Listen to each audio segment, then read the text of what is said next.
ایمان جو ہے اللہ پر اور یقین اس بات کا جو کچھ ہو رہا ہے اللہ کے اذن سے ہو رہا ہے، اور یقین اس بات کا جو کچھ اللہ کر رہا ہے اس میں خیر ہے، بیدک الخیر۔ چاہے مجھے ایک بات ابھی ناگوار گزری ہے، مجھے تکلیف پہنچی ہے، اللہ کے اسکیم میں the higher level scheme of things, divine scheme of things کے اندر اس میں کوئی نہ کوئی خیر ہے، تم جانتے نہیں۔ اس کو کھولا گیا۔ پہلی بات تو یہ ہے کہ تمہیں خوشی ملے، راحت ملے، مسرت ملے، یا کوئی غم ہو یا رنج ہو یا دکھ ہو، دونوں حالتیں برابر ہیں، اس لیے کہ دونوں میں آزمائش ہے۔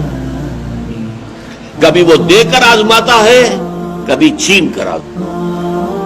دے کر آزماتا ہے، شکر کرتا ہے کہ نہیں، چھین کر آزماتا ہے، صبر کرتا ہے یا نہیں۔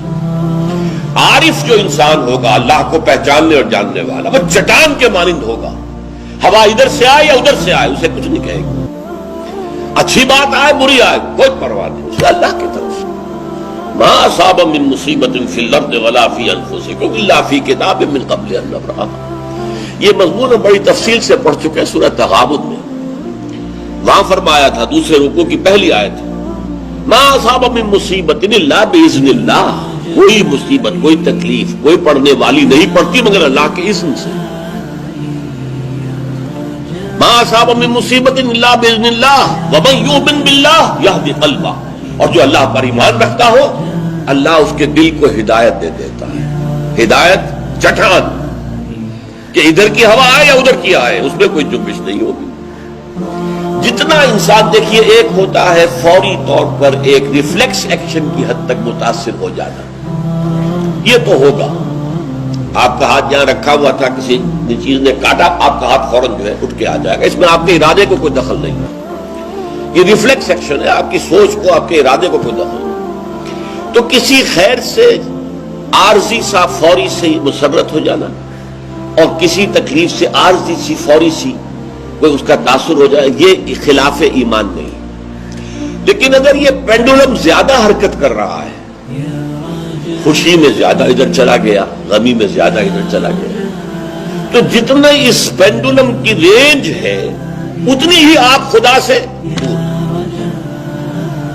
اصل تو وہ چٹان ہوگی کہ جو بالکل متاثر، لیکن یہ کہ فوری سا تاثر یہ قابل معافی ہے، لیکن یہ زیادہ ادھر سے ادھر، ادھر سے ادھر، خوشی ہو گئی تو اترا رہے ہیں، پھولے نہیں سما رہے، پاؤں زمین پر نہیں پڑ رہے، اور اگر غم آ گیا ہے تو بالکل مایوس ہو کر بیٹھ گئے ہیں جھاگ کی طرح، کمر ہمت ٹوٹ گئی ہے، واویلا ہے، شیون ہے، فریاد ہے، ہاں اے فلک پیر جواں تھا ابھی عارف، کیا تیرا بگڑتا جو نہ مرتا کوئی دن اور، یہ فلک ناہنجار، یہ فلک کج رفتار، اس نے ہم پہ کیا کر دیا۔ یہ ساری باتیں جو ہے یہ اللہ سے محجوب ہونے کی علامت ہے۔ اب اس میں بھی درجے ہیں کئی۔ دیکھیے پہلی بات یہ ہے کہ خوشی والی بات ہو، غم والی بات ہو، دونوں برابر ہیں، کیونکہ یہ بھی آزمائش، وہ بھی آزمائش۔ یہ بات سورۃ الفجر میں کہی گئی بہت خوبصورت انداز میں۔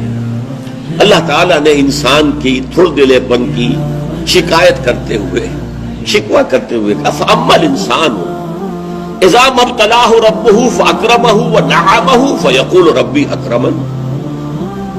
اس انسان کا حال عجیب ہے جب اس کا رب اسے آزماتا ہے اور عزت دیتا ہے، نعمتیں دیتا ہے، تو کہتا ہے میرے رب نے مجھے بڑی عزت دے دی۔ وَأَمَّا إِذَا مَا ابْتَلَاهُ فَقَدَرَ عَلَيْهِ رِزْقَهُ، اور جب اللہ آزماتا ہے اسے اور اس کی روزی تنگ کر دیتا ہے، فَيَقُولُ رَبِّي أَهَانَنِ، یہ کہتا ہے رب نے مجھے ذلیل کر دیا۔ کلا، ہرگز نہیں۔ اب یہاں دیکھیے، سوچئے اس نے کیا غلط بات کہی۔ عزت دی تو اللہ نے دی اور ذلت آئی تو اللہ کی طرف منسوب کر رہا۔ اس نے کسی بت، کسی دیوی، کسی دیوتا کا ذکر تو نہیں کیا نا، وہ مشرک تو نہیں ہے، پھر کیوں اس میں تنقید کیوں ہو رہی ہے؟ وَأَمَّا الْإِنسَانُ إِذَا مَا ابْتَلَاهُ رَبُّهُ فَأَكْرَمَهُ وَنَعَمَهُ فَيَقُولُ رَبِّي أَكْرَمَنِ، وَأَمَّا إِذَا مَا ابْتَلَاهُ فَقَدَرَ عَلَيْهِ رِزْقَهُ فَيَقُولُ رَبِّي أَهَانَنِ۔ کلا، نہیں، کیا مطلب؟ یہ دونوں ابتلاءات ہیں، وہ بھی ابتلا ہے، یہ بھی ابتلا ہے، وہ چھین کر بھی آزما رہا ہے، دے کر بھی آزما رہا ہے، یہ تو آزمائش ہے، دونوں برابر ہیں۔ لیکن اس سے اگلا مرحلہ اور ہے. عام طور پر ہم یہ سمجھتے ہیں کہ تکلیف والی آزمائش سخت ہے اور خوشی اور مسرت اور نعمتوں والی آزمائش جو ہے یہ ہلکی آزمائش ہے، آسان ہے. معاملہ اس کے برعکس ہے. تکلیف میں ہوں گے اللہ کو یاد کریں گے، پکاریں گے، دعائیں کریں گے، اور اگر نعمتیں ہوں گی غافل ہو جائیں گے، بھول جائیں گے. کون سا امتحان زیادہ سخت ہوا نتیجے کے اعتبار سے؟ تکلیف والا امتحان زیادہ سخت نہیں ہے. مسرت، کثرت ہر شے کی، یہ چیز زیادہ نقصان دہ ہے، زیادہ بڑا امتحان ہے. اس لیے خلق قرآن کے مسئلے پر جب وہ مار ماری گئی تھی امام احمد ابن حنبل رحمۃ اللہ علیہ کو، کہ جس کے بارے میں کہا جاتا ہے کہ اگر وہ مار کسی ہاتھی کو ماری جاتی تو وہ بھی چیخ اٹھتی، اس وقت ان کی آنکھوں میں کبھی آنسو نہیں آئے.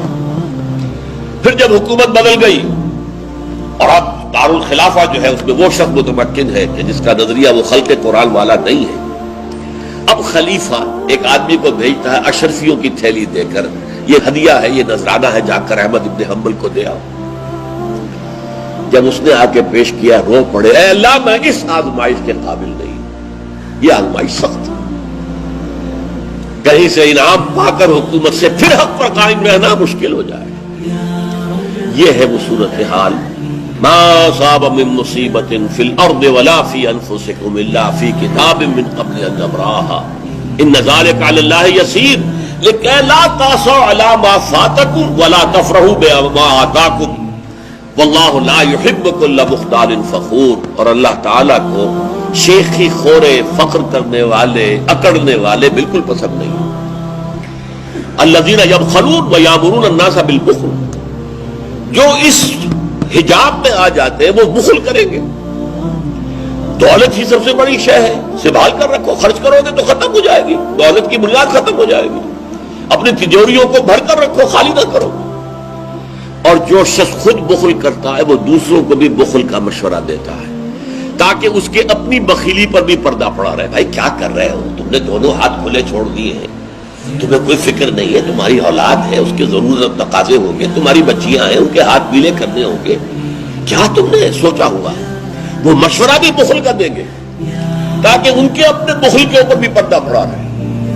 یہ وہ کیفیت ہے کہ جو پھر محجوبیت کے اندر پیدا ہو.